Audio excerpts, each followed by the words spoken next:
bottom line of war. War is a racket, as General Smedley Butler brilliantly put it. You know, he's one of my War is American heroes. a racket. Huh? War is a racket. That's the name of General Smedley Butler's great book. He's a true American hero. He's a whistleblower, a Marine Corps general who told the truth about the real nature of war.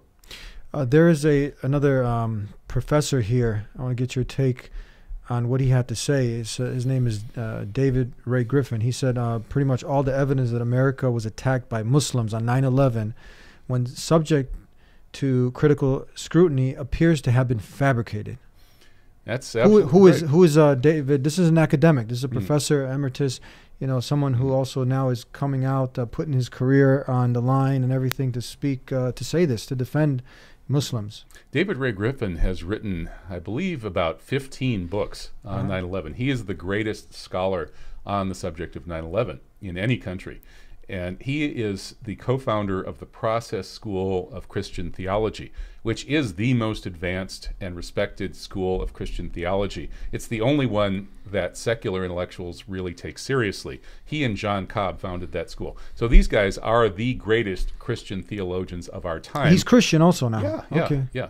Protestant. He taught at Claremont. He's retired now. And he and John Cobb have both been very outspoken in pointing out that obviously Muslims didn't do 9/11. Obviously all of this was fabricated.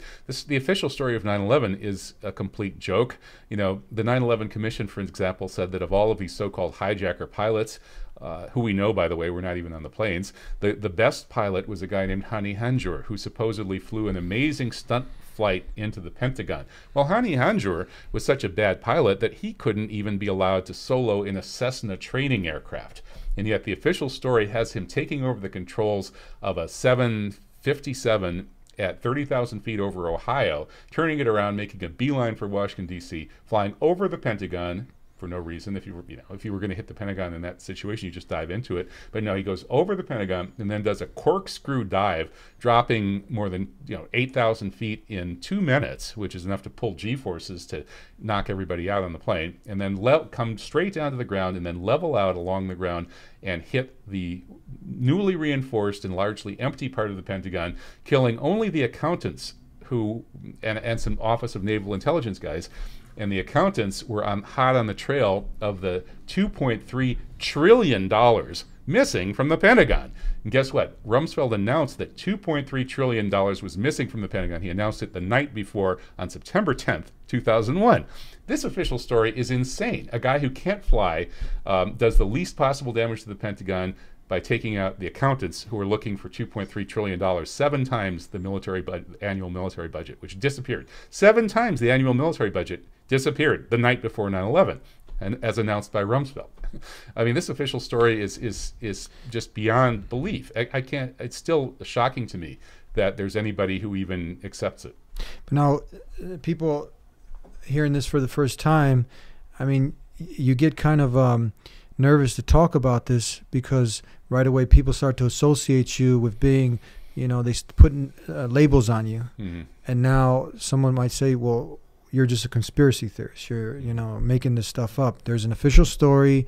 There was a committee, of intellectual scientists, whoever the case, and this is what they confirmed. And now who are you to come question this? Mm-hmm. Well, there hasn't really been any significant group of experts of any kind who have confirmed this official story. There was the NIST group that looked at what happened to these 3 skyscrapers and the entire World Trade Center. Every building in the World Trade Center was totaled and destroyed, most notably the 3 skyscrapers that are blown up in obvious controlled demolitions, but the other buildings were blown up too with explosives. A huge, the giant crater just blew away most of Building 3. And Building 5 likewise blown up. Anyway, the people tasked with explaining this officially for the government were all on the government's payroll. And they still had a terrible time coming up with any way to explain that. But the 9/11 Commission report, which is the official story of the whole event, doesn't even mention Building 7, the most obvious Achilles heel in the official They don't story. mention it? They don't even mention it. There's nothing. Zero. What about this new study from the University of Alaska that was... I believe it was a $300,000 study. What did they conclude? That's led by Dr. Halsey of the University of Alaska. And all these. Why is he hosting a study if there's an official report? What would motivate this? I mean, how would a University of Alaska go ahead and get funding to do a study like this? Why would they be doing it? I think they might have had to get some independent funding to do it, as I recall. So this is an independent study. Yeah, yeah. So these are the more ones that I assume you can trust if it's independent. Well, certainly, and that's been the problem, is that the official stuff has all come from people on the payroll of the U.S. government. Yeah. Dr. Halsey of the University of Alaska and his colleagues, of course, looked at Building 7 before they, when they were first conceiving of having to look into this more closely, and said, this is ridiculous. I mean, this is, if you actually talk to these guys, and there are many thousands of architects and engineers who've signed on at Architects and Engineers for 9/11 Truth, and if you actually talk to these people, they're not as careful as they are in their written work and so on. They try to be very professional. But if you sit down and talk with them, they will just tell you how absurd this official story is, how obvious it is that not just Building 7, which is the one that the untrained eye can see is a controlled demolition, but the towers as well are being blown up, that these buildings couldn't possibly just fall down for random causes, as the official story indicates. So what would be the motive of someone like this coming out from this university? This is a professor, another... Right, yeah, there are thousands of people like this. Thousands. If you go to Architects and Engineers for 9/11 Truth, you'll see more than 2,000 architects and engineers who've risked their well, I don't know if they risk their lives, but they're certainly risking their reputations to tell the truth, and they're doing it out of their hearts. They're doing jihad. Yeah, they're doing the truth jihad too. Yeah, most of them are not Muslims. A few are. They're struggling, striving to get what they believe is the truth, to get it out. What did this study confirm at the end again? Well, Dr. Halsey's study from the University of Alaska, I believe, is showing in great detail why Building 7 had to be a controlled demolition. Yeah. Most people don't know that Building 7, it wasn't hit by a plane. That's right. And it fell down at 5:20 in the afternoon. See, most of the World Trade Center was destroyed in the bombings around 9 in the morning, actually closer to 10 in the morning.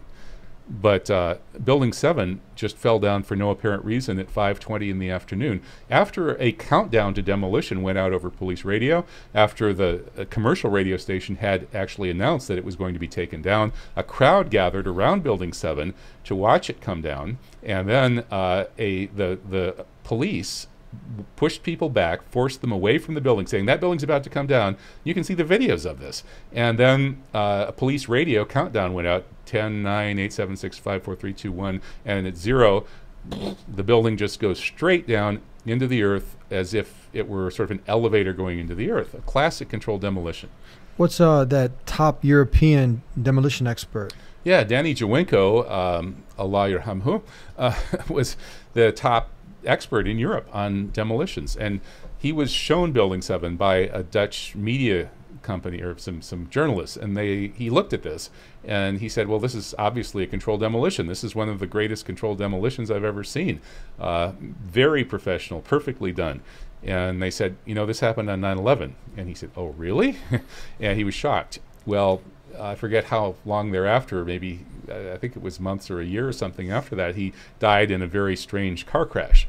There's also the top demolition expert in the UK who has stated the same thing, but off the record, to Alan Hart, the former lead BBC correspondent for the Middle East.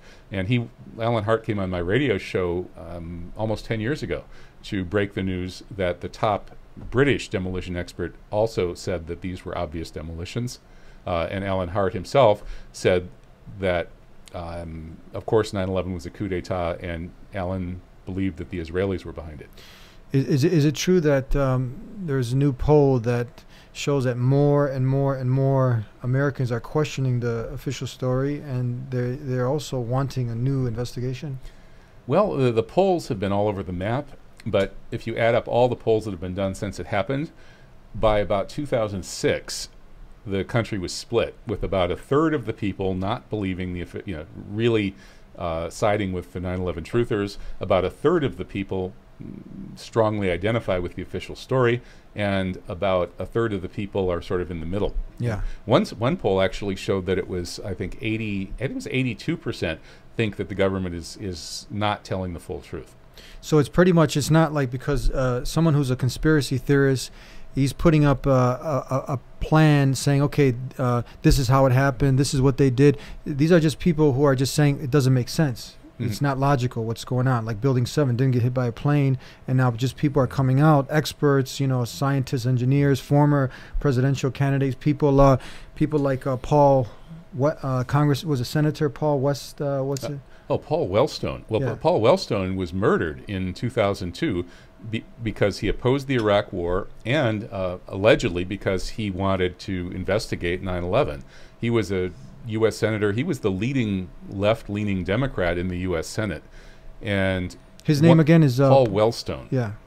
1 week before he died, he was running for re-election. Dick Cheney had personally targeted him and said, we are going to take Wellstone out of the Senate one way or another. And then 1 week before he died, Cheney threatened Wellstone, saying that if you continue with your obstructionism, there will be the most severe possible consequences to the state of Minnesota and to you personally. Then 1 week later, Wellstone's plane was taken down. He, his wife, and his daughter all died, along with his campaign staff. They all died in that plane crash. And there's all sorts of evidence that plane crash it happened through an EMF weapon. And for the details, you can Google the film Wellstone, They Killed Him. That's a film out there. Yeah, well, and there's a book called American Assassination, The Strange Death of Paul Wellstone, written by two professors, Four Arrows and Jim Fetzer. Let me get your reaction to this. So there are all kinds of reasons. We thought we were set up to fail. We got started late. We had a very short time frame. Indeed, we had to get it extended. We did not have enough money. They were afraid we were going to hang somebody, that we would point the finger. Lee and I write in our book that we think the commission in many ways was set up to fail because we had not enough money, we didn't have enough time, we'd been appointed by the most partisan people in Washington. Who are these guys? Are they were the ones who were running the